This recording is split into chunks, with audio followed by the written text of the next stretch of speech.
asalaamaaleykum wa rahmatullahi taala wa barakatu yéen suñu mbokk sénégalais yi ñi nekk ci réew mi biir Sénégal yëpp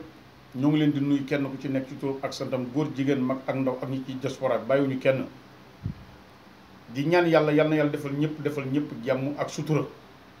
yéen waa diaspora bi jafe-jafe yi ngeen nekk bàyyiwuñu benn dëkk nag muy waa Italie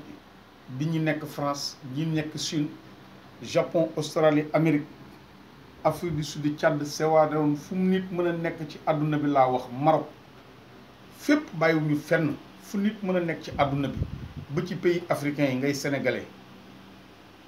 ñoo ngi lay ñaanal yàlla jàmm feebar bii la dal bu la dalee yàlla na nga ci génn ak jàmm bu la dalagul yàlla na nga ci mucc ak sa njaboot ak ñi ngeen fa nekkal ñuy seen mbokki étranger tam daje fa pour daan seen doole yàlla na feebar bi gaaw jeex ci àdduna bi yëpp laa wax ci barke yenentu bi sallallahu taala alayhi wa sallam ci biir réewum Sénégal gii tamit ñi ngi ñaan yàlla mi nga xamante ni moo ko fi mën a génnee yàlla nag yàlla génnee ko fi ci nu mu gën a gaawee ci barkeem saa sallam te génnee ko ci mbem réew yi ci àdduna bi yëpp nag feebar daal yàlla na dem jeex takk ci àdduna bi moom la ñuy ñaan yàlla ci barke Seydina Muhammad sallallahu taala alayhi wa sallam di wax benn mbir lu gàtt rek ci li nga xamante ne mooy état d'urgence bi ak couvre-feu bi ñu bari dañuy topp naan sénégalais yi ci télé bi maa ngi koy dégg sénégalais yi yaruñu sénégalais yi yaruñu déedéet am na noo xamante ni kàddu yéen ñi koy génnee da ngeen naan yenn ci sénégalais yi waaw waxuma nga ni da nga may jubbanti yow mi di ma dégg dal nit ki mooy comprendre déedéet du question comprendre ñu ci bari ñi ngi toog ci télé yi naan sénégalais yi yaruñu boo nee sénégalais yi yaruñu rek dugal ngeen ñëpp sénégalais yi am na ñu bari ñoo xamante ni ñu baree bari ñoo xam ne am nañu yar am nañu teggin am na ñoo xam ne nañu yar am nañu teggin am nañu xorma loolu yëpp mi ngi fi daf cee am ñenn ci sénégalais ñoo xamante ni ñenn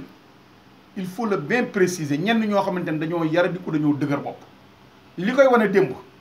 naka la ñuy waxee état d'urgence ni couvre-feu ngeen jël seen scooter ñëw ba ci Carrefour nekk ay dizaines de personnes heure bi jot ba dépassé ngeen taxaw foofu di accélérer seen auto police bi ñëw ngeen tasaaroo demaat beneen angle def ko fa ñenn ñi tax teg seen magnétophone di fecc jékki-jékki ñu ni police ngi ñëw ngeen tasaaroo mais yooyu yëpp ay kokkali ay homme de tenue la kokkali sa institution la jéem a teggi sa waxu président de la république la te gis nga république du caaxaan maa ngi nuyu Alaaji Mansour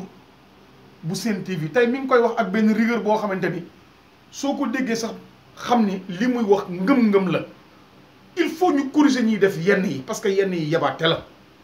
état d'urgence buñ ko boolee ak couvre-feu ñii naan waruñoo def nangam gis nga nit ki yow yaay yar sa bopp waaw booy wax say droit da ngay xam say devoir te di ko appliquer réew mi dafa toll ci foo xamante ni en tant que le président de la république son excellence Macky Sall yàlla di ko jàppale ba jël opposition bi yépp ñu boole leen ñu ñëw wuy si ko daje fii ci palais bi loo xamante ni lu jafe la yàlla defal ko loolu ubbil ko boobu bunt ñoom ñëpp ñu àndandoo pour jàppale ko pour xeex lii nga xamante ni moo fi nekk sëriñ si tous les xalifes généraux ngeen gis ci réew mi jàkk yi tëj jumaa yi tëj xalifa yi def ay discours kilifa diine kilifa aada fu nit mën a nekk ñu annulé lépp loo xamante ni manifestation la ci réew mi du ay ziar du ay màggal du ay conférence lépp ñu annulé ko waaw ay xale yu ndaw ñu ni heure bi état d'urgence de couvre-feu la ngeen yor seen i scooter ne ci kaw tali bi di klaxonner di gibler bu am na te ni ñëwee ngeen daw di dàqante ñoom ah ñu jàpp leen duñ leen corriger lan ngeen bëgg foofu te dafa am def ci ngeen foog dañ leen di jàpp di leen jël di leen yóbbu di leen dugal ci kaso yi ak gir yi ngeen fees fa dell dajaloo boobu la ñuy bañ le fait que ñuy dajaloo boobu kenn ku ci nekk na nga xam li la war nga def ko te am na te ni bu ñu ñëwee ba ci yow dañ lay laaj sa carte am nga carte pour dox lan moo war a tax nga war a circuler dañ la koy laaj soo génnee sa carte professionnelle ñu xam ni fii ak fii nga féete wala da nga am autorisation pour circuler ñu bàyyi la bu fekkente ni defoo ko yow da ngaa dëgër bopp di dox faale mo dara foofu lañ lay téye duma la am na noo xamante ni sax même bu fekkee distance bi ñenn ñu naan damay jëndi fonde damaa génn fii pour jënd sandwich amul lu ma lekk gis nga yebaate la ku ci feebar bu la médecin joxee rendez-vous ni la na la fa 8 heures pile fekk da nga fa dem 7 heures ku ci war a dem aéroport jëli war a tukki xam nga ni yow yaay dem xaar avion bi du la xaar heure avant heure ba 2 heures 3 heures de temps dana la fekk ci aéroport ba waaw loolu lan ngeen foog ni loolu ak lii ñu def ak décret état d'urgence ak couvre-feu ban moo gën a rëy ah aéroport ba ñu jox la rendez-vous nga teel fa dem 3 heures de temps ak ñu ne def nañ décret ci état d'urgence décrété nañ ko ak couvre-feu heure bi bu jotee bu kenn nekk ci mbedd mi ah yow boo deewee sax yow yaa rey sa bopp waxuñu couvre dañ ne couvre-feu état d'urgence foog ngeen xam ko bu heure bi jotee toog leen seeni kër homme de tenue ñi ngi ni ñoom ñëpp dañ leen a consigné xool leen prison yi la fa am kat manuel ñu jël ñëpp transféré leen si bu xotaan pénitence yi yëpp li ma doon wax fan yi ci ñoom naan président nag gaaw taxu ci seen statut defar ko ndax seen i condition ñoom ñëpp ñu ngi ñuy consigné leen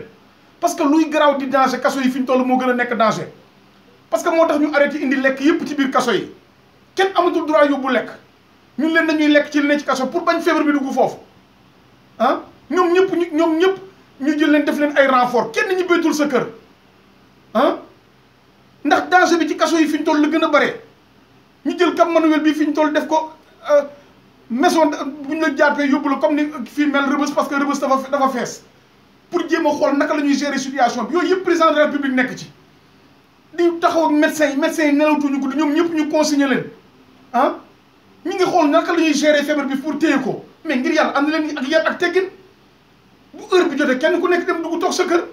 loo deful woon nga muñ ba suba nga def ko dama la ku ciy jënd cere ak fonde ak sandwich bu 4 heures jotee 5 heures demal nga jëndi ko qu'on se dise la vérité waaye nekk fi naan da ngeen di kookali heure bi jot na booy gars yi ñëwaguñu di yërndu naa daw dugg fee génn kuñ ci jàpp tamit buñ la corriger nit ñi nañ bàyyi toog ci télé yi naan dóore yi du yoon ak nangam du yoon na ngeen wax li Mansour Diop wax tey ci télé bi maa ngi koy dégg Zik FM na ngeen a moom amee ay bi ñu koy wax na ngeen wax ak ñi ngeen war a waxal wax ak njaboot gi wax ak sénégalais yi ñu xool li nga xamante ne mooy seen i devoir ñu def ko président fi ñu toll dañ koy jàppale à 100% ci lii pour feebar bi jeex ci dëkk bi génn ci dëkk bi nañu respecté normes yi wasalaamaaleykum wa rahmatullahi taala wa barakatu seen soppe Albara Gueye bu sëñ Mouhamadou Mansour Sy borom daara ji xale dinaa de Tijaan teewoon yàlla na yàlla yokkam tasu ci barke ak mboolem kilifa diine ci biir suuf yi ak mboolem jullit jërë ngeen jëf wasalaam